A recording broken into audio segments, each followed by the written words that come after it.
Welcome back to my channel. ಹೊಸದಾಗಿ channel ನೋಡ್ತಾ ಇದ್ದರೆ ಸಬ್ಸ್ಕ್ರೈಬ್ ಮಾಡಿಕೊಂಡು ಸಪೋರ್ಟ್ ಮಾಡಿ. ವಾರಾಹಿ ದೇವಿಯ ಆಶೀರ್ವಾದ ಎಲ್ಲರ ಮೇಲೂ ಇರಲಿ ಅಂತ ವಿಡಿಯೋ ಪ್ರಾರಂಭ ಮಾಡ್ತಾ ಇದ್ದೀನಿ. ಬುಧವಾರಕ್ಕೆ ತುಂಬ ವಿಶೇಷತೆ ಇದೆ ಸ್ನೇಹಿತರೆ. ನಾವು ಏನು ಅಂದ್ಕೊಳ್ತೀವಿ, ಗಣಪತಿ ಸ್ವಾಮಿಯನ್ನು ಪೂಜಿಸುವಂಥದ್ದು. ಅದರ ಜೊತೆ ಬುಧಕಾರಕ ಬುಧನ ಆಶೀರ್ವಾದ ಅನ್ನೋದು ಬಹಳ ಮುಖ್ಯವಾಗಿರುತ್ತೆ. ಬುಧನು ಯಾರ ಒಂದು ರಾಶಿಯಲ್ಲಿ ಗಟ್ಟಿಯಾಗಿರ್ತಾನೆ ನೋಡಿ, ಅವ್ರಿಗೆ ವಾಕ್ಚಾತುರ್ಯ, ಬುದ್ಧಿ, ಜ್ಞಾನ, ಅವ್ರಿಗೆ ಬೇಕಾದಷ್ಟು ಸಂಪಾದನೆ ಮಾಡ್ಕೊಂಡಿರ್ತಾರೆ. ಮಾತು ಅನ್ನುವಂಥದ್ದು ಬಹಳ ಮುಖ್ಯ. ಮಾತೇ ಮಾಣಿಕ್ಯ ಅಂತ ದೊಡ್ಡವರು ಅಷ್ಟಿಲ್ದಿರ ಹೇಳ್ತಾರ. ಎಲ್ಲಿ ನಾವು ಎಷ್ಟು ಮಾತಾಡಬೇಕು, ಯಾವ ರೀತಿ ಮಾತಾಡಬೇಕು, ಯಾವಾಗ ಮಾತಾಡಬೇಕು, ಇದನ್ನು ನಾವು ಅರ್ಥ ಮಾಡಿಕೊಂಡ್ರೆ ಮಾತ್ರ ಜೀವನದಲ್ಲಿ ಸೋಲು ಅನ್ನೋದು ಇರೋದಿಲ್ಲ. ನಾವು ಬುಧನನ್ನು ನಮ್ಮ ರಾಶಿಯಲ್ಲಿ ನಮ್ಮ ಒಂದು ಇದರಲ್ಲಿ ಗಟ್ಟಿ ಮಾಡ್ಕೊಳ್ಳೋದಕ್ಕೆ ಬುಧವಾರದ ದಿನ ತಪ್ಪದೆ ಈ ಸಣ್ಣ ಪರಿಹಾರಗಳನ್ನು ಮಾಡ್ಕೊಳ್ಳಿ. ಹೆಸರು ಕಾಳನ್ನು ನೀವು ನೆನೆಸಿದ್ದೆ ಒಂದು ದಿನ ಮುಂಚೆ ಒಂದು ಮುಷ್ಟಿಯಷ್ಟು ನೆನೆಸಿದ್ರೆ ಸಾಕು. ಪಕ್ಷಿಗಳಿಗೆ ನೀವು ಕೊಡ್ತಾ ಬಂದಾಗ ನೀವು ಮನೆ ಕಟ್ಟೋದು ನಿಂತೋಗಿದ್ರು ಮನೆ ಕಟ್ಟಬಹುದು. ಹಾಗೂ ನೀವು ಒಡವೆ ತಗೊಳ್ಬೇಕು ಅಂದ್ರೂ ದೊಡ್ಡ ದೊಡ್ಡ ಕೋರಿಕೆಗಳು, ಕಾರ್ಯಗಳು ಮಾಡಬೇಕು ಅಂತ ಹೇಳಿದ್ರೆ ನಿರ್ವಿಘ್ನವಾಗಿ ಸರಾಗವಾಗಿ ನಡೆಯುತ್ತೆ. ಹೆಸರು ಕಾಳು ಅನ್ನುವಂಥದ್ದು ನಮ್ಮ ಕೆಲಸಗಳನ್ನು ಸರಾಗವಾಗಿ ಮಾಡುತ್ತೆ. ಗಣಪತಿ ಸ್ವಾಮಿ ಯಾವಾಗಲೂ ವಿಘ್ನ ವಿನಾಶಕ. ನಮ್ಮ ಕೆಲಸಗಳಲ್ಲಿ ವಿಘ್ನ ಬರದೇ ಇರುವಂತೆ ನೋಡ್ಕೊಳ್ತಾನೆ ಭಗವಂತನು. ಅದಕ್ಕೋಸ್ಕರ ಈ ದಿನ ನೀವು ಈ ಸಣ್ಣ ಪರಿಹಾರಗಳನ್ನು ಮಾಡ್ಕೊಳ್ಳಿ. ಗಣಪತಿ ಸ್ವಾಮಿಗೆ ಬುಧವಾರದ ದಿನಗಳಲ್ಲಿ ನಿಮ್ಮ ಮನೆಯಲ್ಲಿ ಓದುವಂಥ ಮಕ್ಕಳಿದ್ದರೆ, ಕಾಲೇಜ್ಗೆ ಹೋಗುವಂಥ ಮಕ್ಕಳಾಗಿದ್ದರೂ ಪರವಾಗಿಲ್ಲ, ಅವ್ರ ಕೈಯಲ್ಲಿ ಪೂಜೆ ಮಾಡಿಸಿ ಗರಿಕೆಯನ್ನು ಇಡಿಸಿ. ಯಾಕಂದರೆ ಈಗಿನ ಒಂದು ಕಾಲಮಾನದಲ್ಲಿ ನಾವು ನೋಡ್ತಾ ಇದ್ದಾಗ ಸೊಸೈಟಿಯಲ್ಲಿ ಸಂಬಂಧಗಳು ಮತ್ತು ಯಾವುದೋ ರೀತಿಯಲ್ಲಿ ಆಲೋಚನೆಗಳು ಇದೆಲ್ಲವೂ ನೋಡ್ತಾ ಇದ್ದರೆ ಒಂದು ರೀತಿಯಲ್ಲಿ ಮಕ್ಕಳನ್ನ ನಾವು ಎಲ್ಲಿ ಯಾವ ರೀತಿ ಬೆಳೆಸ್ತಾ ಇದ್ದೀವಿ ಅನ್ನುವಂಥ ಒಂದು ಭಯ ಕೂಡ ಪೇರೆಂಟ್ಸ್ಗಿರುತ್ತೆ. ಅದಕ್ಕೆ ಒಳ್ಳೆ ಬುದ್ಧಿ, ಜ್ಞಾನ ಎಲ್ಲವನ್ನು ಕೂಡ ಸಂಪಾದನೆ ಮಾಡ್ಕೊಳ್ಳೋದಕ್ಕೆ ಗಣಪತಿ ಸ್ವಾಮಿಗೆ ನಾವು ಪುಟ್ಟದಾಗಿ ಮಕ್ಕಳ ಕೈಯಲ್ಲಿ ಈ ರೀತಿ ಪೂಜೆ ಮಾಡಿಸೋದ್ರಿಂದ ಒಳ್ಳೆ ಬುದ್ಧಿ, ಜ್ಞಾನ, ಆರೋಗ್ಯ ಎಲ್ಲವೂ ಕೂಡ ವೃದ್ಧಿಯಾಗುತ್ತೆ ಸ್ನೇಹಿತರೆ. ಮಾಡಿಸಿ ಗರಿಕೆಯನ್ನು ಇಟ್ಟು, ಹಾಗೆ ಇನ್ನೂ ಮುಖ್ಯವಾಗಿ ಹೇಳಬೇಕು ಅಂದರೆ ಬಿಳಿ ಎಕ್ಕದ ಹೂಗಳು ಬರುತ್ತಲ್ವ, ಅದನ್ನು ಮಾಲೆ ಮಾಡಿ ನಾವು ಭಗವಂತನಿಗೆ, ಗಣಪತಿ ಸ್ವಾಮಿಗೆ ಅರ್ಪಿಸೋದ್ರಿಂದ ಇಷ್ಟಾರ್ಥಗಳು ನೆರವೇರುತ್ತೆ ಹಾಗೂ ಕೆಲಸಗಳು ಸರಾಗವಾಗಿ ನಡೆಯುತ್ತೆ.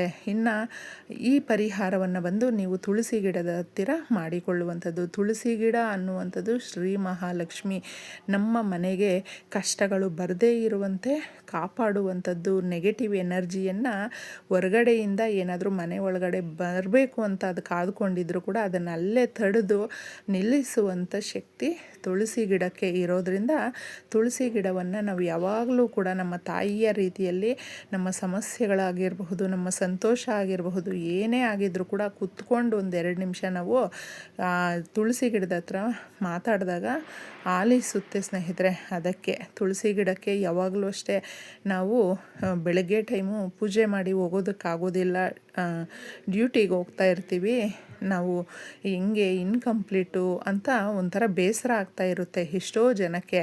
ಪೂಜೆ ಮಾಡಿದಷ್ಟೇ ಪುಣ್ಯ ಫಲ ಅನ್ನೋದು ಸಿಗಬೇಕು ಅಂದರೆ ನಿಮ್ಮ ಮನೆಯ ಮುಂದೆ ಇರುವ ತುಳಸಿ ಗಿಡಕ್ಕೆ ಪ್ರತಿನಿತ್ಯ ಒಂದು ಚೊಂಬು, ತಾಮ್ರದ ಚೊಂಬಲ್ಲಿ ನೀರನ್ನು ತುಂಬಿಸಿ ಹಾಕಿ ಹೋಗಿ ನೋಡಿ ನಿಮ್ಮ ಇಷ್ಟಾರ್ಥಗಳು ಯಾವ ರೀತಿ ನೆರವೇರುತ್ತೆ ಅಂತಂದ್ಬಿಟ್ಟು. ಯಾಕಂದರೆ ನಾವು ಭಾನುವಾರ, ಏಕಾದಶಿ ಈ 2 ದಿನಗಳನ್ನು ಬಿಟ್ಟು ಇನ್ನು ಎಲ್ಲ ದಿನಗಳಲ್ಲೂ ಕೂಡ ತುಳಸಿ ಗಿಡಕ್ಕೆ ನೀರನ್ನು ಅರ್ಪಿಸೋದ್ರಿಂದ ನಮ್ಮ ಇಷ್ಟಾರ್ಥಗಳು ನೆರವೇರುತ್ತೆ. ಎಷ್ಟೋ ಜನಕ್ಕೆ ಮದುವೆ ಆಗಿರೋದಿಲ್ಲ, ಎಷ್ಟೋ ಜನಕ್ಕೆ ದಂಪತಿಗಳಿಗೆ ಮಕ್ಕಳಾಗಿರೋದಿಲ್ಲ, ತುಂಬ ಹಾಸ್ಪಿಟ್ಲ್ ನೋಡಿಸಿರ್ತಾರೆ, ಬೇಕಾದ ಜಾಗದಲ್ಲಿ ಓಡಾಡಿರ್ತಾರೆ, ಆದರೂ ಕೂಡ ಯಾಕೋ ನಮಗೆ ಭಗವಂತನ ಆಶೀರ್ವಾದ ಇಲ್ಲ ಅಂತ ಹೇಳುವಂಥವರು ತಪ್ಪದೆ ತುಳಸಿ ಗಿಡದ ಹತ್ತಿರ ಕೆಲವು ಪರಿಹಾರಗಳನ್ನು ಮಾಡಿಕೊಂಡು ತುಪ್ಪದ ದೀಪಾರಾಧನೆ ಮಾಡೋದ್ರಿಂದ ಹಾಗೂ ಈಗ ತಿಳಿಸುವಂಥ ಈ ಪರಿಹಾರವನ್ನು ಕೂಡ ಒಂದಷ್ಟು ವಾರಗಳು, 3-5 ವಾರಗಳು ಮಾಡ್ಕೊಳ್ಳೋದ್ರಿಂದ ನಮ್ಮ ಕಷ್ಟಗಳು ಕರಗೋಗುತ್ತೆ ಸ್ನೇಹಿತರೆ.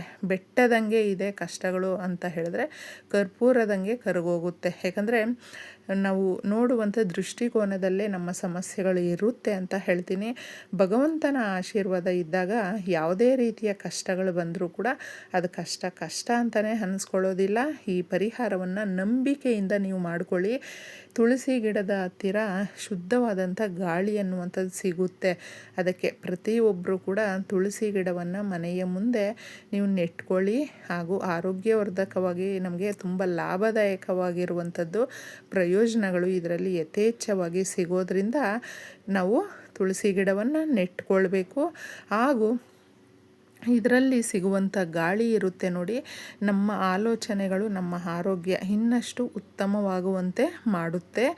ಈ ಗಾಳಿ ಬಂದು ಯಾವಾಗಲೂ ಅಷ್ಟೇ ದಿನದಲ್ಲಿ 24 ಗಂಟೆಗಳು ಕೂಡ ನಮಗೆ ಒಂದು ಶುದ್ಧವಾದಂಥದ್ದು ಸಿಗಬೇಕು ಅಂದರೆ 22 ಗಂಟೆಗಳು ಕೂಡ ಇದರಲ್ಲಿ ನಮಗೆ ಒಳ್ಳೆ ರೀತಿಯಲ್ಲಿ ಆಕ್ಸಿಜನ್ ಅನ್ನುವಂಥದ್ದು ಸಿಗುತ್ತೆ. ಅದಕ್ಕೆ ಗಾಳಿ ಕೂಡ ಶುದ್ಧವಾಗಿ ಇರಬೇಕು ಅನ್ನೋದಕ್ಕೂ ಕೂಡ ನೀವು ಇದನ್ನು ಮನೆ ಮುಂದೆ ನೆಟ್ಕೊಳ್ಳಿ. ಹಾಗೂ ಪರಿಹಾರಕ್ಕೆ ಅಂತ ಇನ್ನೊಂದು ಇಟ್ಟಿರ್ತೀವಲ್ವ, ಪ್ರತಿನಿತ್ಯ 2 ಎಲೆಗಳನ್ನು, ತುಳಸಿ ಎಲೆಗಳನ್ನು ತಿನ್ನೋದ್ರಿಂದ ಆರೋಗ್ಯ ತುಂಬ ಚೆನ್ನಾಗಿರುತ್ತೆ ಸ್ನೇಹಿತರೆ. ಇನ್ನು ಮುಖ್ಯವಾಗಿ ಈ ಪರಿಹಾರವನ್ನು ಸಂಜೆ ನೀವು ಈ ಗೋಧೂಳಿ ಸಮಯದಲ್ಲಿ ಮಾಡ್ಕೊಳ್ಳೋದ್ರಿಂದ ಬೇಗ ಇಷ್ಟಾರ್ಥಗಳು ನೆರವೇರುತ್ತೆ. ಗಾಜಿನ ಲೋಟ ತಗೊಳ್ಬೇಕು, ಶುದ್ಧವಾದಂಥ ನೀರನ್ನು ಇದಕ್ಕೆ ನಾವು ಹಾಕ್ಕೊಳ್ಬೇಕು.